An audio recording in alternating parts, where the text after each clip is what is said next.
Welcome to this training video.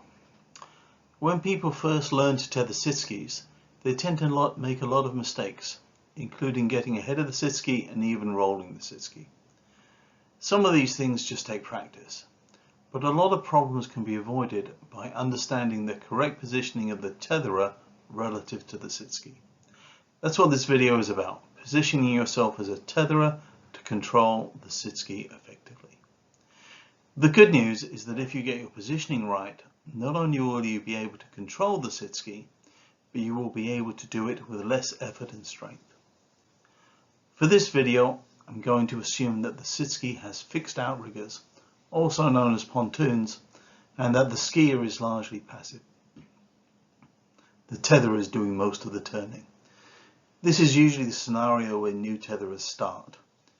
Sharing control with an active sitskier and using handheld outriggers is more complicated. We'll grow into that later. In this video, we're going to be looking at an animation of a sitskier and tetherer combination. We have a drone's eye view looking down at the tethering and sitski team. The fall line is presumed to be straight down the hill, straight down the screen. Here we have the sitskier, and here we have the tetherer. We also have this icon here which shows either a play or pause video symbol. Right now it is showing pause. When it shows as a triangle, that indicates that the video is moving.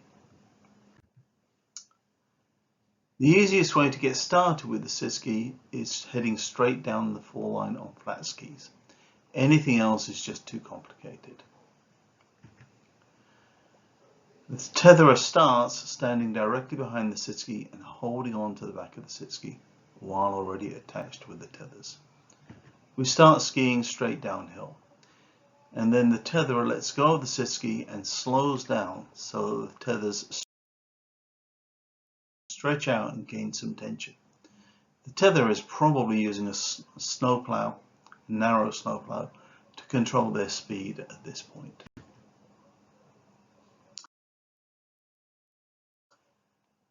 Once the tethers have some tension on them, the tetherer can start their first turn. To do this, the tetherer moves to one side of the sitski until the tethers are at an angle of about 45 degrees to the sitski's path. Now, by pulling on the tethers gently, the tetherer can lean the sitski towards themselves. Once the sitski is leaning and running on edges, it will automatically start to turn and then traverse the slope. Now they can get into a comfortable traverse where the tether is probably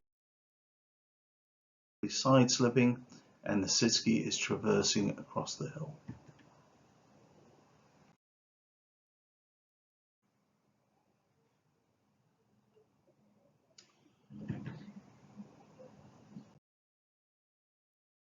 They're now traversing with the sitski up on edge, the tetherer behind it and at an angle, maybe 45 degrees, so that they can lean the sitski towards them and hold it on edge. As they reach towards the side of the slope, the tetherer needs to prepare to turn. To do this, the tetherer needs to slow themselves down and slide in directly following the sitski.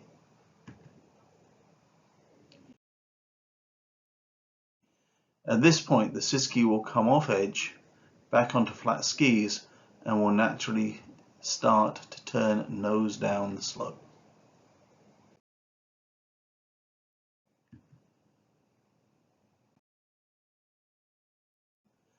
Then the tetherer can pull on the tethers and lean the sitski towards themselves so that is now on the inside edge for this turn.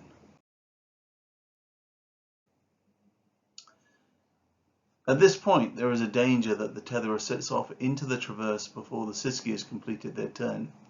Then the tetherer will end up ahead of the sitski and bad things will happen. So let's not do that.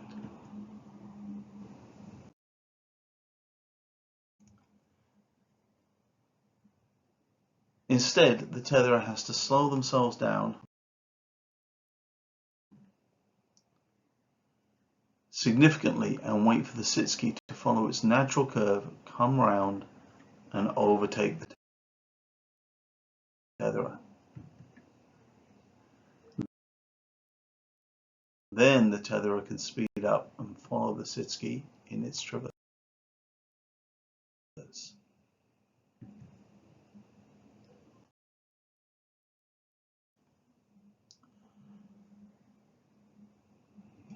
From the viewpoint of the tetherer, they are following the same path as the sitski, but positioned at an angle of 45 degrees away from, directly behind the sitski. From the point of view of an observer, the tetherer may appear to be almost directly uphill from the sitskier as they both ski across and down the slope. You will hear it described both ways. Soon enough, we need to start turning again.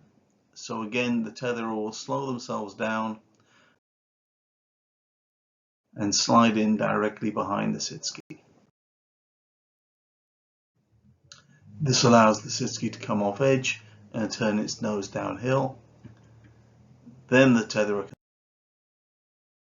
can lean the sitski towards themselves on its new edge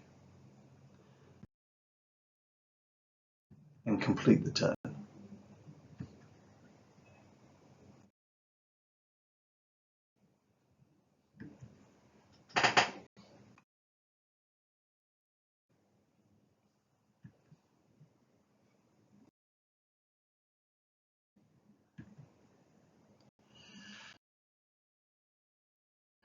If we zoom out and look at the path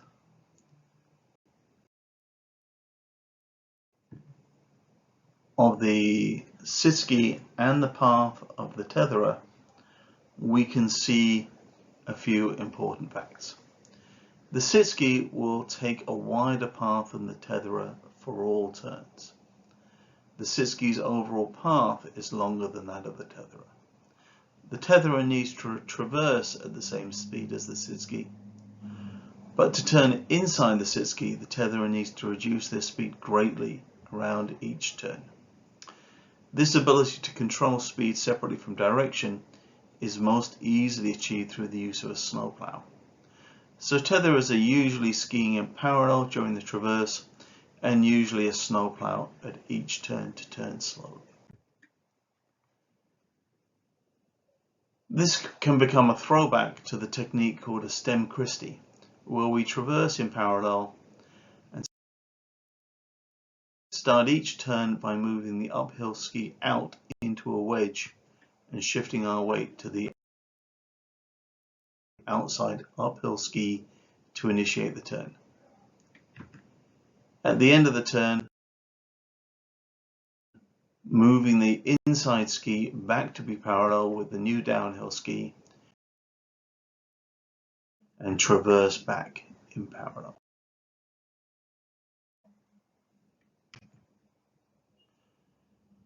We've discussed starting a run and we've discussed skiing down the slope with link turns. Now we need to talk about stopping. There are two methods for stopping under control.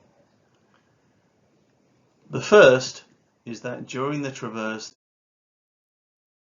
the tetherer pulls harder on the tethers, not particularly to slow the sitski, but to keep it strongly on its uphill edge. The sitski will now curve its path uphill and come to rest as it loses momentum. We end up stopped with the sitski and the tetherer on their uphill edges, with some tension still in the tethers holding the sitski in place. This is a pretty good way to stop, but it's hard to get started again. To get started again, the tetherer needs to move themselves down to grab the sitski without releasing the tension on the tethers, turn the sitski and themselves to point directly down the hill, and then start again with the sitski heading straight down the hill on flat skis until there is some tension in the tethers.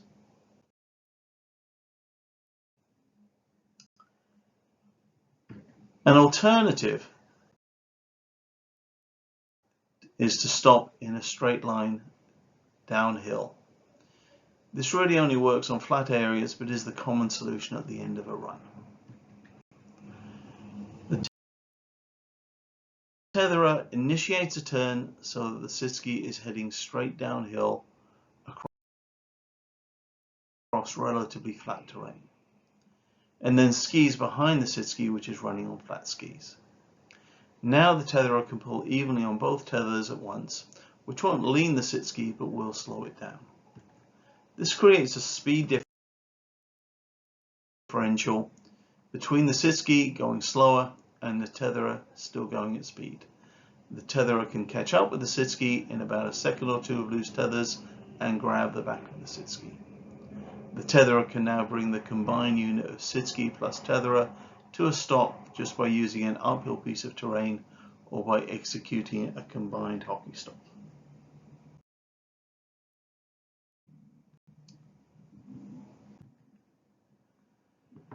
This has been a short video about positioning of the tetherer relative to the sitskier. We've talked about starting off a run and initiating the first turn. We've looked at how to turn a sitski from a traverse and initiate a traverse in the opposite direction. We've looked at the bigger picture of the relative track of the sitski and the tetherer and the appropriate use of parallel and snowplow skiing to achieve that. Finally, we looked at a couple of different techniques for stopping a sitski and tetherer combination.